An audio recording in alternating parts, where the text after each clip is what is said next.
Hello everyone, welcome to this video training on crafting compelling dialogue. I'm really excited about this training because it brings together 6 key tips for improving or adding dialogue to your memoir. And these are 6 tips that I've used over many years of consulting, working with clients, working with student writers at the university level to make their memoir writing more immediate, more real. And you'll see on the screen in this video, I've got a document here, kind of a worksheet that collects up these 6 tips, plus it has a checklist that you can use as you're going through your revisions to make sure you're doing these things. So if you're interested in getting a copy of this, just comment down below and I'll make sure that gets into your inbox as soon as possible. So you don't need to take any notes here today. I'm just going to go through this. Just ask below for a copy of this document and I'll send it to you. Now, dialogue is only one part of a great memoir. There's so many different moving parts. If you're having trouble maybe going forward or needing some direction, perhaps, I can help. So I have the Memoir Workshop course, which is an online course that you can do at your leisure. And I also include in the Memoir Workshop the coaching program where I read your work, I offer my opinions, edits, and so on to help you improve and push you towards completing the goal of writing this memoir. So you'll see on the sheet, if you, again, comment down below and I'll send this to you. Once you get the sheet, you can see 2 links there. One is a complimentary Zoom call link if you want to schedule with me, and we can chat about how things are going with your memoir, whether you're in the right at the beginning, whether you're in the middle, and just book a time that fits your schedule, and we can chat about that and see whether the Memoir Workshop is right for you. Below that on the sheet, you'll see another link that is to the YouTube video that talks about me, who I am, and more about the Memoir Workshop course and coaching program. So with that out of the way, let's turn to the 6 tips about crafting compelling dialogue. So the first one is it's a basic one. Show the dialogue. One of the easiest ways to see if someone is doing enough dialogue is simply to scroll through the prose on the page and look for the quote marks. And sometimes I can go 5, 10 pages through someone's memoir manuscript without seeing anybody talking. There are no quote marks anywhere. And that's a problem. That's a sign that you're not showing the dialogue. So make sure that you replace any description of dialogue. Mother said he was a bad boy. That's not mother actually saying it, but that's a description of it. You're replacing that with the actual quotations. We want to hear mother say that. Number 2 on the crafting compelling dialogue list here is to keep it real. So that's using, authentic dialogue that reflects how people truly speak. My father speaks differently than my brother does. And if I'm writing about my past, I'm going to try to capture the way they speak, the things that they speak about, the sayings that they commonly fall back on, and so on. You might have a memory issue. I know that some of these conversations happened 20, 30 years ago. Approximate it. Try to approximate what they would have said. If you know them really well, you know what they would have said in that situation. So number 3 is subtext. So some people see dialogue as, just saying things on the surface level or providing information to the reader through dialogue. But there's also the idea that dialogue has subtext. So that means that somebody says something on the surface, but they're meaning something deeper, underlying tensions or problems. If you have your mother saying something about father, leave it to him to say that. If that's something that mother says, then it's saying a whole lot under the surface about father. There's something going on here that maybe we want to learn more about. So see if you can add in a little subtext here and there. Number 4 on this list of tips for crafting compelling memoir is to capture authentic voices. So that is to reflect speech patterns that people have, the dialects that they have. A few years ago, I had a student who was writing about his family, who they are Guyanese.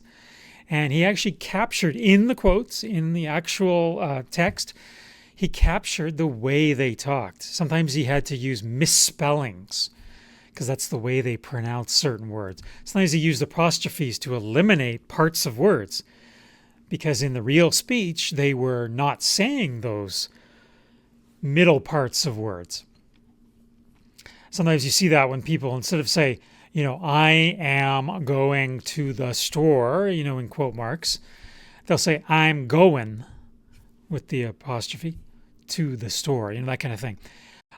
So this student that I had that wrote about his Guyanese family really captured well the sound of the way they talked.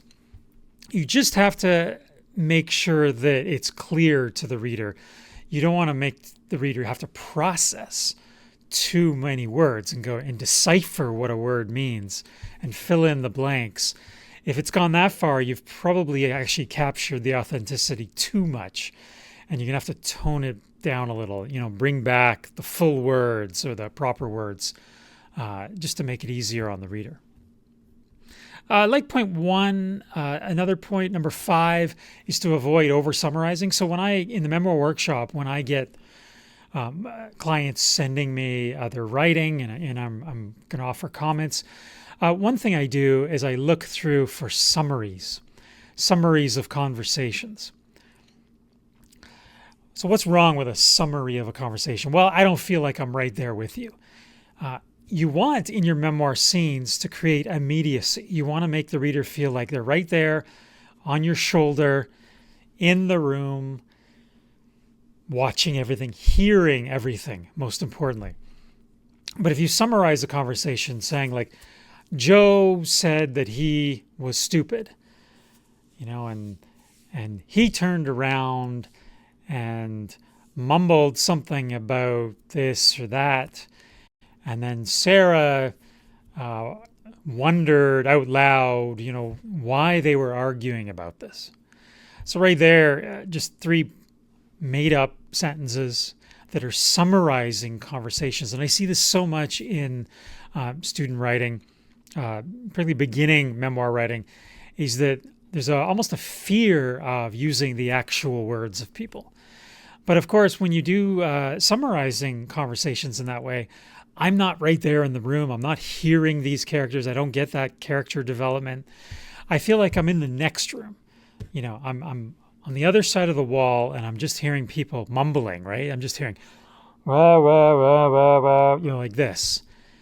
That's kind of the effect of summarizing dialogue. So just make sure that you reconstruct that dialogue. You will enhance the immediacy, the feeling of being there that we want in these scenes. Now, if your memory fails, and all of our memories fail at some point, you may have to reconstruct it, but don't make that memory issue something that causes you to then go and summarize. Don't fall back on summary, because then we won't feel like we're there with you in the room with your family, your friends, and so on. And then finally, number 6 on the crafting compelling dialogue tips is to balance dialogue and description. Lately, I've noticed, and I think it might be the influence of television and film, and particularly on younger memoir writers, is that rather than over-summarizing, they actually do the opposite. And that is that they don't have any prose of their own. It's all just people talking. It's like a movie script. It's like a TV script. It's just talking after talking after talking. He said, she said, he said, she said. And that's fine to have that kind of dialogue. I don't want to discourage that because I think the summary thing I talked about earlier is a worse issue. But sometimes what we need is in between the talking, the he said and the she said, we need some description of facial reactions to what people are saying, physical descriptions of the body, hand movements, because people are not simply talking at each other, like robots, just sitting straight or standing straight. They are moving around. They're changing locations in the room. They might be doing something like cooking, like frying some bacon on the stove while they're talking. So just make sure that if you go through, you can go back to your scenes. If you see just a lot of quotations, people talking, try to intersperse between them just some of your own words about what you're seeing physically from those people. And that will enhance the scene's vividness. So those are my 6 tips for crafting compelling dialogue. This sheet, again, you can get this sheet if you just comment below the video. I'll send that to you by email.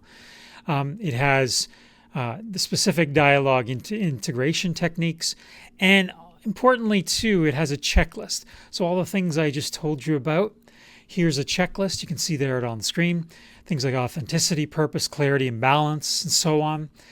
And you can take that list as a reference, and while you're revising, don't do this during the drafting stage. Your drafting stage should simply be getting words on the page. But later, when you're going back to revise, have this by your side and just check things off and say, have I done this? Have I done that? And I think most importantly, and I mentioned this phrase earlier in this video training, is to transport your readers into the room. And to do that, there's a lot of other things that are required to do that. But dialogue is really important because we have to hear what's going on in the room.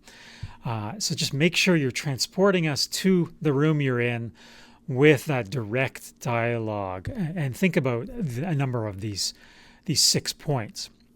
So again, just comment below this video to request a copy of the sheet, and I'll send that right over. And again, you'll see at the top details about the Memoir workshop. There's a link in that file for having a meeting with me, totally free. Don't worry about, there's no cost there.